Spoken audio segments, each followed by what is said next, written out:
안녕하세요, 여러분. 10분 역사의 김한철 선생님입니다. 오늘 우리가 살펴볼 역사는 교과서 160페이지부터 163페이지에 제국주의의 수탈이 본격화되다입니다. 제국주의란 것은 말 그대로 제국을 만들려는 그 생각, 그 경향입니다. 우리가 배웠던 산업혁명의 결과로 산업화에 성공한 유럽 국가들이 18세기 중후반부터 전 세계로 영토를 넓히며 제국을 만들려 했던 그 경향을 우리는 제국주의, 그리고 그 시대를 제국주의 시대라 합니다. 과연 제국주의란 무엇인지, 그리고 제국주의 시대는 어떤 시대였는지 우리가 오늘 같이 알아볼 수 있도록 하겠습니다. 19세기 후반 유럽과 미국에서는 산업혁명의 결과로 등장한 자본주의 경제가 고도로 발전하게 됩니다. 돈, 즉 자본의 축적이 크게 증가하면서 자본주의는 거대하게 성장하였는데, 그러면서 성장한 소수의 거대 기업들이 생산을 독점하는 독점 자본주의와 더 나아가서는 그 기업들의 돈을 빌려주는 거대 은행들이 경제를 지배하는 일명 금융 자본주의가 발달하게 됩니다. 자, 이렇게 소수의 기업들과 은행들이 대규모 자본을 축적하고 전 세계적인 산업 생산을 이끌게 되었는데, 이들에게는 한 가지 고민이 생겼습니다. 바로 국가의 시장을 이렇게 다 독점하면서 그 생성된 수많은 자본을 투자할 곳이 더 이상 자국 내에 존재하지 않게 되었다는 점이었습니다. 즉, 자기가 이제 우리나라의 모든 경제를 장악해버리면서 내 돈을 더 투자할 데가 없는 거예요. 그래서 자본주의는 돈을 투자해서 더 많은 돈을 버는 경제이기 때문에 더 투자할 게 없다, 이 말은 더 이상 성장을 하지 못한다는 소리가 되었습니다. 그렇기 때문에 이들은 남는 잉여 자본의 투자처를 확보하는 것이 큰 고민거리로 이때 생겨나게 됩니다. 그리하여 이들은 경쟁적으로 해외 시장의 확보에 나서게 됩니다. 이러한 잉여 자본의 투자처를 확보하기 위해 산업화에 성공한 국가들은 경쟁적으로 식민지 정복에 나서게 됩니다. 특히 아직 산업화가 되지 않은 아시아와 아프리카 지역을 정복하여 해당 지역의 공장과 철도 건설 등에 투자하여 그 이익을 빨아들였고, 이렇게 만든 공장에서는 정복한 식민지에서 헐값에 확보한 원료와 노동력을 활용해 상품을 생산하고 판매하여 막대한 이익을 취했습니다. 이러한 자본주의적 산업 생산을 계속 발전시키기 위해 서구의 강한 나라, 즉 열강들은 군사력을 앞세워 경쟁적으로 팽창 정책을 펴고 세계를 갈라먹게 되었는데, 이를 바로 제국주의라고 하고 있습니다.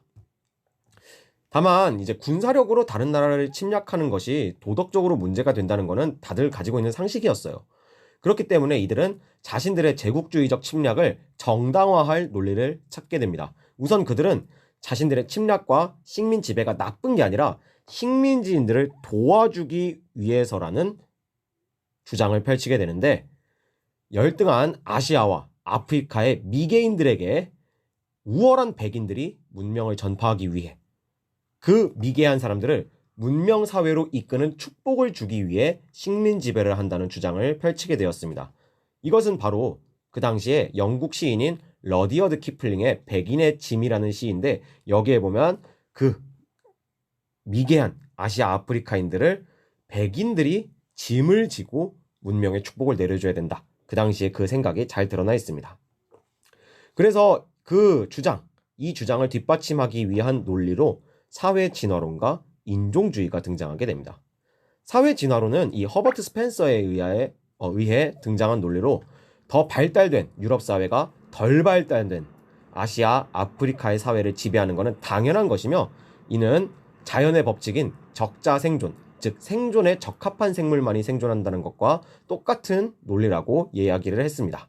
특히 다윈이 밝힌 생물의 진화론을 사회 간의 관계에 적용하여 강한 힘을 가진 유럽 사회가 타 지역을 지배하는 것을 정당화하려는 논리였습니다. 다만 이 이론을 처음 만든 허버트 스펜서는 제국주의에 반대하는 입장이었다는 아이러니도 있습니다. 그래서 JTBC에서는 이렇게 설명을 했는데, 이는 어떻게 보면 스펜서 본인에게는 굉장히 억울한 입장이기도 해요. 하지만 그의 뜻과는 반대로 이 논리는 제국주의의 식민 지배를 정당화하는 역할을 하게 됩니다.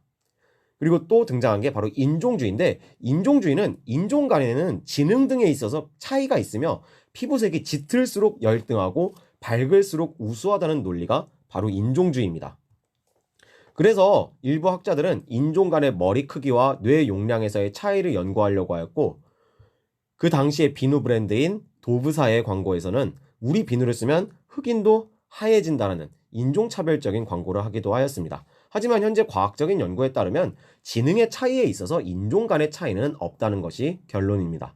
지금 보면 진짜 말도 안 되는 논리들이지만 그 당시에는 제국주의를 정당화하기 위해 이렇게 해괴한 논리들이 등장을 했고 유럽 사회에 널리 퍼지게 됩니다. 자, 이러한 제국주의는 어떻게 세계 전역을 정복하게 되었는지 우리가 알아볼 수 있도록 하겠습니다. 우선 19세기 중반, 그 전까지는 미지의 세계였던 아프리카 내륙 지방이 리빙스턴 등의 탐험을 통해서 유럽에 널리 알려지게 되었습니다. 이 지역의 풍부한 자원을 차지하기 위해 유럽 열강들이 경쟁적으로 아프리카의 침략에 나서게 되고, 아프리카는 유럽 열강에 의해 조각조각 분할되게 됩니다. 영국은 아프리카에 이 파란색으로 표시된 드넓은 식민지들을 확보했으며, 특히 영국이 차지했던 이집트와 남아프리카를 기점으로 아프리카를 세로로 잇는 종단 정책을 추진했습니다. 그리고 이미 확보했던 인도를 포함해 이집트의 카이로,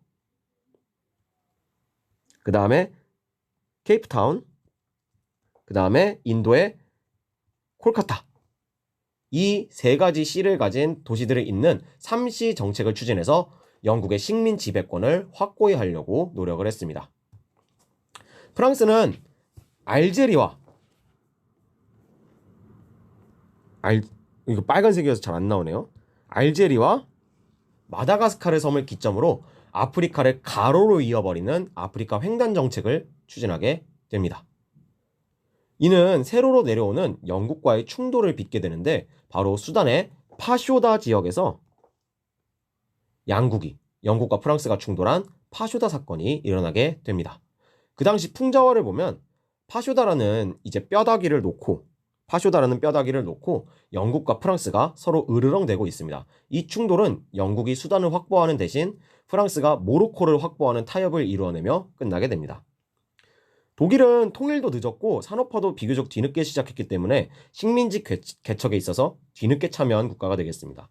이들은 동아프리카 지역 및 토고, 카메룬, 그다음에 남서아프리카 지역 등 아프리카의 일부 지역을 차지하였고, 그리고 발칸반도, 서아시아, 아프리카 지역에서 독일의 세력을 확장하기 위해 베를린, 비잔티움, 바그다드를 잇는 3비 정책을 추진하게 됩니다. 이는 훗날 영국의 3시 정책과 큰 충돌을 빚어내게 되겠습니다. 한편 아시아에도 제국주의 침략의 손길이 미치게 됩니다. 인도는 이미 1757년 영국에 의해 식민지가 되면서 영국령 인도 제국이 되었고, 이후에 영국은 오스트레일리아와 뉴질랜드를 확보하며 역사상 가장 거대했던 제국, 대영 제국으로 성장을 하게 되겠습니다. 프랑스는 아시아에서 중국과 인도 사이에 베트남, 라오스 등이 위치한 인도차이나 반도를 손에 넣고 1887년 프랑스령 인도차이나 연방을 수립하여 식민지로 삼게 됩니다. 네덜란드는 인도네시아를 식민지로 삼아 네덜란드령 동인도를 만들었고, 독일은 뒤늦게 참여하여 뉴기니 등의 태평양 섬 지역을 손에 넣게 되겠습니다. 한편 미국은 남북전쟁이 끝나고 산업발전을 이뤄내면서 뒤늦게 식민지 확보 경쟁에 뛰어들게 됩니다. 우선 태평양 한가운데 섬인 하와이에서 하와이의 여왕 릴리우오 칼라니를 몰아내고 하와이를 미국의 영토로 삼게 됩니다. 또한 미국 에스파냐 전쟁을 통해 에스파냐가 가지고 있던 미국 밑에 섬인 쿠바와 푸에르토리코를 확보하고 태평양의 필리핀과 괌을 차지하게 되겠습니다. 러시아 또한 19세기 중후반에 뒤늦게 산업화를 마치고 식민지 확보 경쟁에 뛰어들게 되면서 남하 정책을 적극적으로 추진하게 됩니다. 근데 거대한 힘을 가진 러시아가 더욱 강력해져서 세계의 패권을 뺏길까 걱정했던 영국이 세계 곳곳에서 이 러시아의 남하를 견제하며 충돌을 하게 됩니다. 이것을 일명 세계의 패권을 둘러싸고 벌어진 그레이트 게임이라고 하고 있습니다. 이렇게 만들어진 제국주의 국가들의 식민지는 가혹한 수탈에 시달렸습니다.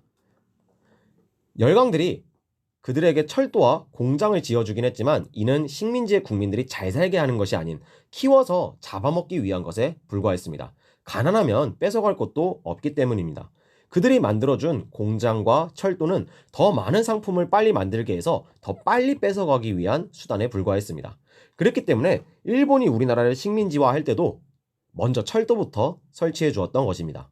또한 이 식민지에서는 수탈을 위해 비인간적인 대우도 서슴지 않게 벌어졌습니다. 대표적으로 벨기에의 식민지였던 콩고에서는 노예가 생산량을 맞추지 못하면 손발을 이렇게 잘라버렸고, 이 사진은 그 당시에 아이들의 아버지가 자기 아이들이 생산량을 맞추지 못해 손발이 잘린 그 손발을 바라보고 있는 사진입니다. 그렇게 비인간적인 착취를 당하면서 식민지는 원료 공급지이자 상품 판매 시장으로 전락하게 됩니다. 자, 여기서 우리가 살고 있는 동아시아 지역은 어떤 변화를 겪었는지 잠깐만 살펴보면, 중국은 예로부터 서구 열강들이 진출하고 싶어 했던 지역이었습니다. 중국은 차와 비단 등의 값비싼 사치품이 생산되는 지역이자 인구가 많아서 상품을 판매하면 막대한 수익을 올릴 수 있었기 때문입니다. 그래서 서양 열강들은 경쟁적으로 중국에 진출하면서 중국의 무역 특권을 요구했고, 더 나아가 중국의 분할을 목표로 하게 됩니다.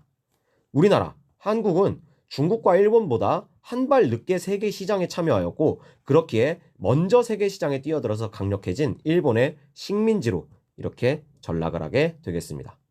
일본은 한, 중, 일 중 가장 빠르게 서구의 발전된 기술, 산업화 기술들을 도입하였고, 이를 통해 동아시아 3국 중 유일하게 근대화와 산업화에 성공하게 됩니다.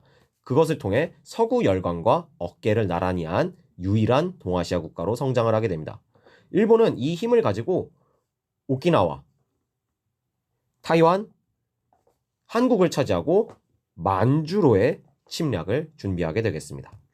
자, 이 파트의 중요 포인트는 다음과 같습니다. 제국주의가 등장한 배경을 여러분들이 자본주의의 성장과 연결지을 수 있어야 되고, 두 번째로는 제국주의의 지배 논리, 사회 진화론과 인종주의에 대해 여러분들이 설명할 수 있어야 합니다. 그리고 세 번째로 주요 제국주의 국가들이 어디로 이렇게 성장을 하게 되고 그들의 식민지를 넓히기 위한 정책은 어떤 것들이 있었는지 여러분들이 한번 살펴보면 되겠습니다.